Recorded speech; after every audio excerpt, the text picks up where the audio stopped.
Welcome, everybody, to Two Goalies, One Mic, episode 149, brought to you by Fatty Beer Company, Western New York's premier market and tap room. Over 300 beers to choose from at all 8 locations. Open 7 days a week from 11:30 a.m. till 10:30 p.m. and later. Live entertainment, music, and trivia at all 8 locations. And one of Western New York's only kid and dog-friendly bars.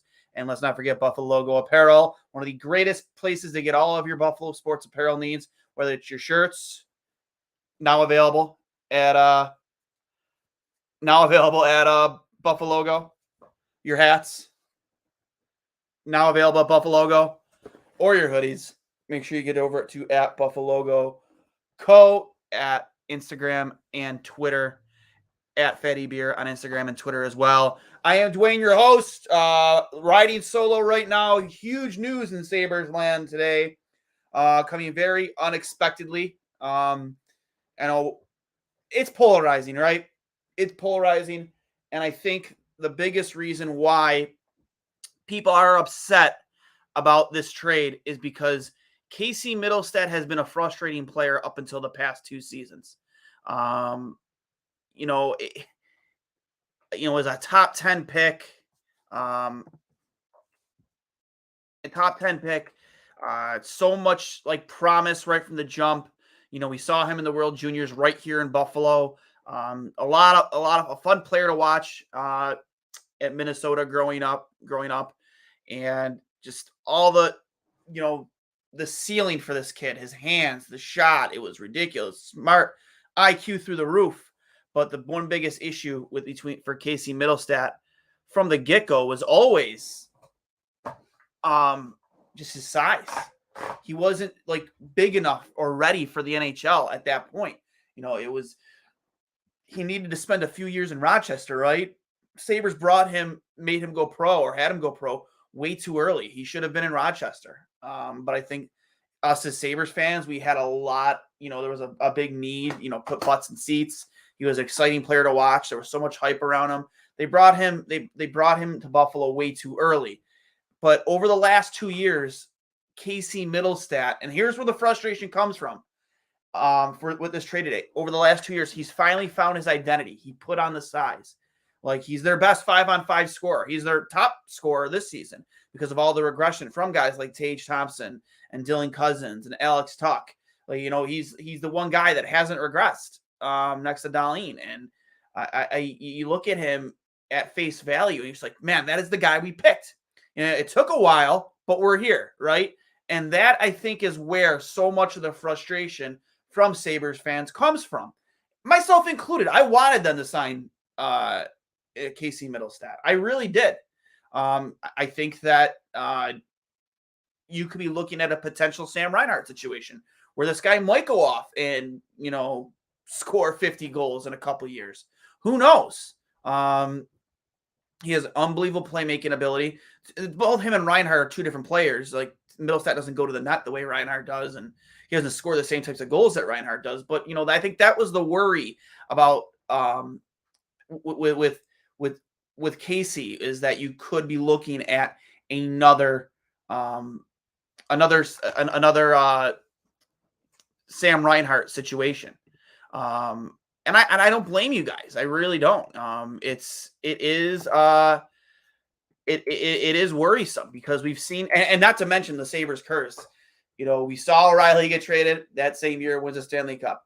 Trade Eichel the very next year, wins a Stanley Cup. Trade Reinhart next year, he's in the Stanley Cup final. You hope that the curse doesn't continue. But listen, we are so deep down the middle. It's insanity. We still, even with the exit of Casey Mittelstadt, we don't have room. Like, where do we put him? And not Casey, but like we still don't have room for some of these prospects that are ready to come into the play. They're all centers. Yuri Kulik, even though he's played on the wing a little bit this year, he is a center. Savoy is a center. Rosen, center. Ostlund, center. Those 4 guys that play up the middle, you have to find space for. And even with this trade of Mittelstadt today, you're probably shipping still one of those guys out, right? Like, I don't know.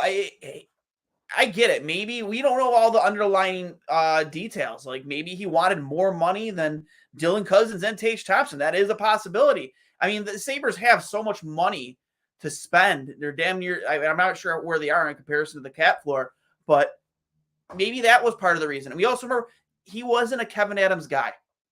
Casey Mittelstadt was not drafted by Kevin Adams. Whether you like that or not, whether you want to blame Kevin Adams for that, he wasn't a Kevin Adams guy. And again, some of the guys he has signed aren't either. But I don't know. Maybe there's a lot of faith and a lot of hope and expectation for Peyton Krebs, because if there's any guy who you look at now with the expectation level is going to go up, is Peyton Krebs, right? For the last month, actually all season, we've been complaining about how he's the most underutilized guy on this team. You're not giving this guy a chance. Like, he's a playmaker. He has scoring ability. You watch him on the ice. He plays fearless. There's so much stuff to like about Peyton Krebs, and now he gets the opportunity.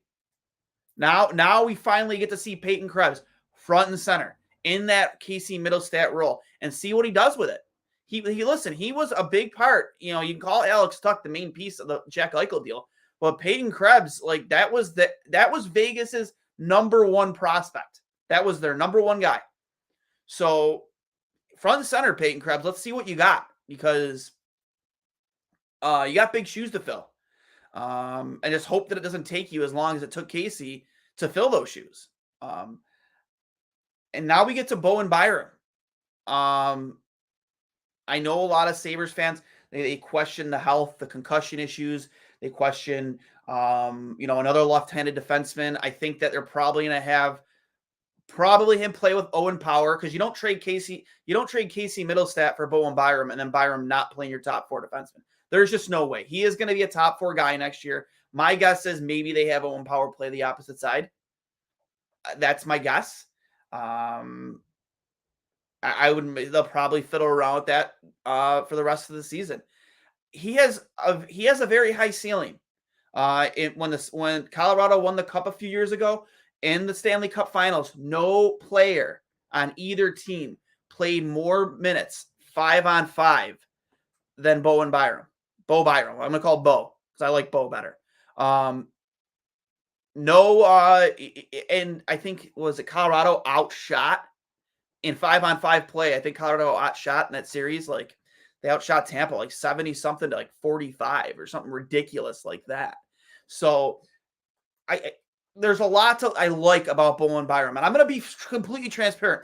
On one side, I wanted to re-sign Casey Mittelstadt. I wanted him to be here long term. I wanted him to be part of the solution. But I love Bo Byram. Love him. Some people he's been hurt. He hasn't, really reached that potential. He's still very young. He's cost controlled too, which is another big thing. I think for Kevin Adams, maybe they just, he's on the cheaper side. Again, not that we have issues with the cap, or we don't at all. He is everything that this team needs on their blue line. This guy is fearless. What are some of the things we've been complaining about all season long, dating back to last season, when it comes to defensemen, the way we play in our end, our defensemen? They're soft in front of our net. They are. The puck watching. It's a big reason in the beginning of the season, outside of obviously the regression in scoring, that this team struggled so much, because how often, and every single defenseman on that roster was guilty of it, including Duane, puck watching, not playing physical, not taking their man. For all intents and purposes, people would say, including myself, that I think Owen Power, really had that sophomore slump year in terms of his defensive play. And Bowen Byram has a little bit, and I'm not comparing these two guys saying, oh, this is who he is. He has a little bit of Chris Pronger in him when he plays in front of the net below those dots. And I posted a video within the last half hour from my own personal account about what I like about Bowen Byram. The guy is fearless. He fears nobody in front of the net in the defensive zone. Doesn't give a shit. And what I love about him, and this is what not a single defenseman does in front of our net, he is not afraid to take his stick like this and give you a few cross checks in front of the net. hack at you. He makes you. Teams aren't afraid to stand in front of our goaltender right now because they don't have to deal with that. Nobody makes them think twice. And I went through the rabbit hole today after that trade was made of highlights and clips of Bowen Byram and what is there to like about him. And that is one of the things that stuck out with me. There's other things too, but that for me personally, that's the one thing defensively this team is missing is that aspect. You are going to pay for every second you stand in front of our goaltender when Bowen Byram is out there on the ice. It's just a fact. There's a scuffle he got into a couple of seasons ago with Jordan Greenway. Jordan Greenway knows who Bowen Byram is. I'm sure, hopefully some of the media ask Greenway about him. Maybe Mike Harrington will get to that. Somebody, because there is a clip out there where him and Greenway went at it. They didn't fight, but Byram was cross-checking him, giving him the business in front of the net. And Greenway lost it, and they both took penalties, coincidental roughing minors. There's the fight he had with Matt Boldy in Minnesota. Same thing. Boldy, it was after a save was made. Boldy was trying to cut back to that, and he just gives him a quick cross check, knocks him on his ass. Boldy pops right back up, and they both drop the gloves. I love this about Bowen Byram because this team doesn't have that at all, remotely. And they need that. They desperately, desperately need that on this team. And I hope it rubs off on the rest of these players. And not to mention, he brings a Stanley Cup ring to the room. Because after Eric Johnson leaves, they got no rings in that room. So I think that's also important too. Even at such a young age, he has a ring. He knows what it takes to win a Stanley Cup, to go the distance. And I think and I hope that type of insight is going to rub off on this very young roster. So I love this deal in terms of what we're getting in return. Do I think Kevin Adams should have gotten more for our top point producing player, for our best 5-on-5 player, for a player whoever he's going to, that team still has control over his rights because he's only going to be an RFA? Yes, I think he could have gotten more. But I am super happy that we got a guy like Bowen Byram because defensively, man, he gives us a type, an aspect on that blue line, a characteristic on that blue line, identity on that blue line that no defenseman on this team currently has. And I think that's incredibly important because it is something that they have lacked. And that's just, I haven't gotten some of the even better parts of him. This guy can motor. He can absolutely motor up the ice. Immaculate skater. Fantastic skater. And I know it's like, oh, Duane, we have those guys. We have Owen Power. We have Rasmus Dahlin. We have Ryan Johnson. I'm telling you, yeah, that's great. But going back to what I said before this, they don't have that aspect. They don't play with that type of. Yeah, sure, Dahlin does sometimes, but it's not as big of a part of Dahlin's game as it is Bowen Byram. I think Bowen Byram can be a very good not stay-at-home defenseman, but good defensive defenseman who has a ton of offensive upside. He moves the puck up ice. Now, granted, you're looking at like a highlight reel, so you're looking at all the good parts of it. But every highlight reel that I saw of Bowen Byram today, him moving up ice, joining the rush. The guy goes to the net. Not afraid to go to the net. Like, one of the things I thought of when watching him, it made me think of Owen Power his last 2 years at Michigan. Because Power spent a lot of time in front of opposing goaltenders' nets as a defenseman. Not saying that Byram does that as much, but he's not afraid to get to that area of the ice below the dots, to join the rush and take a chance. I think that's something else that Buffalo desperately needs in terms of a two-way defenseman. Because he may not offer you as much offensive upside as Dahlin and Power, but the guy can motor, he can get up the ice, he can move the puck, and he's got a great shot and good hands, fantastic hands. I saw another reel too. Like I was curious about like, well, how is he under pressure? You know, exiting the zone. There's legitimately a video of his zone exits. He is so calm and poised with the puck. Under pressure, he is fine. He doesn't make stupid mistakes when you put a guy right on him when they're forechecking hard. He makes smart plays. It was like a minute-long video or whatever it was, but it was like 10 examples of him just moving the puck out of the ice with poise and calmness. Keep it simple, stupid, right? The KISS method. He's not afraid to keep it simple. He's not going to, he wasn't forcing passes to dangerous areas. Again, all highlight reels are consisting of the best parts of a player's game. But what I saw, I loved it. I absolutely loved it. So do I hate that we're losing a guy like Casey Mittelstadt, who finally came into his own, found his identity on this team, and, all the frustration that we've dealt with as Sabres fans with Casey Mittelstadt, because 2 years ago, everybody wanted him gone, myself included, because I didn't like his work ethic away from the ice, is not putting on the size he needed to play at this level. It all finally came full circle, and he put on that size, and he wasn't easy to knock off the puck anymore. And I just like many of you, I was like, man, we need this guy here long term. But unfortunately, that's not the case. I don't know the insights or the underlying details of why Kevin had decided to not bring back Casey Mittelstadt, because Casey made it very known that he wanted to stay. Maybe he wanted like $8 million more a year. Who knows? It's a very good possibility. There's a possibility he could get that in Colorado. Who knows? I'm not sure their cap situation.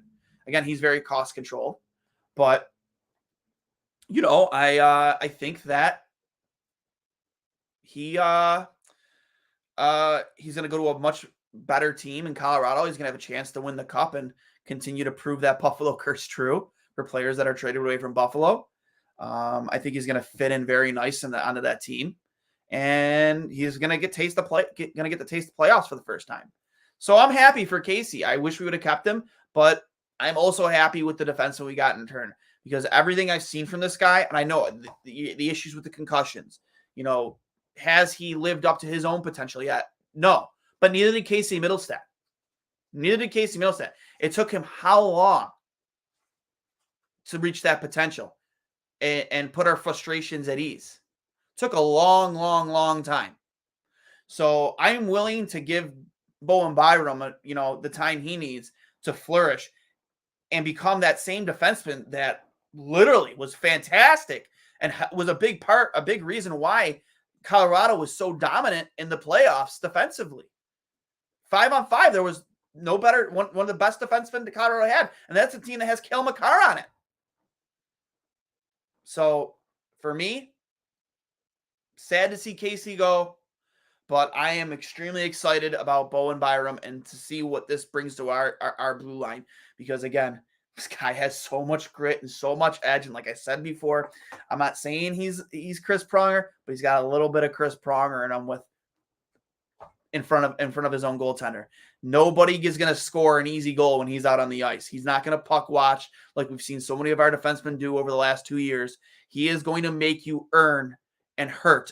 Earn every goal that you score while he's out there. If it happens below the dots, he's going to make you earn it. He's going to make you earn it. And you're going to know you're going to want to know when Bowen Byram is out there when you park in front of that, because nobody is afraid to go to the front of the Sabres net right now, because there's no chance of getting hurt. There's no chance of taking a cross check or a hack to the back of the shins or to the ankles. Nothing. Not the case with Bowen Byram. He is not going to allow you to have anything easy in front of his own goaltender. And he's going to stand up for his teammates, which I've seen so many times from what I've looked into. He's going to clear the front of the net. He fights multiple fights. So I like what this adds to our blue line. Sabres are going to be taking on the Toronto Maple Leafs, which is a night games I always live for. You all know that here momentarily. So I'm going to let you guys go. I just wanted to give you my thoughts on this trade. Again, I wish we could have gotten more, because I think Casey Mittelstadt was worth more, but I am extremely happy with the defenseman we got in return. I'll hang up and listen, guys. I'll see you after the game. Go Sabres, blow Leafs, blow. And remember, this has been brought to you by Fatty Beer Company, Western York's Premier Market and Tap Room, and Buffalo Go Apparel, one of the best places to get all of your Buffalo sports apparel needs, including our merchandise now. They carry our merchandise now exclusively. So I'll hang up and listen, guys. Go Sabres. Actually, there's a few comments here. I'll bring it in real quick. Duane, I love the trade. This is amazing. He is speedy. We need speed. Mittelstadt signs for 6 to 7 million gets us the same product next year. From Pablo Barroso. Awful trade, in my opinion. As I said on my call to Show Up and Bulldog, you could have gotten more in the offseason. Another left-handed defenseman who isn't tough for our best forward this season. You're wrong about his toughness. Go look. Go watch. That kid is tough. He is grit and he is snarl. I disagree with that. You can say I'm wrong. Yeah, Big Fungus. Agree with it. You are wrong. Are we going to ask BB to play more than 20 minutes a night? Are we asking him to, or Bowen Byram play more? Are we asking him to play the right side? Makes no sense at all. There's no urgency here at all to do this now. Byram is an instant upgrade over everyone not named Darlene Power. Again, I agree. I agree with Big Fungus. He's another soft left-handed. He is not soft, Pablo. I promise you. Go watch his video. Go watch it. Go watch the video I just posted on Twitter, or go watch it. This kid is not soft. He is going to make you hurt every moment you are standing in front of our goaltender. He is the opposite of soft, man. I couldn't disagree with you more, Pablo. But again, sorry. Last time. I'll hang up and listen, guys. Go Sabres. Blow Leafs, blow. I'll talk to you guys after the game for the post game. See you then.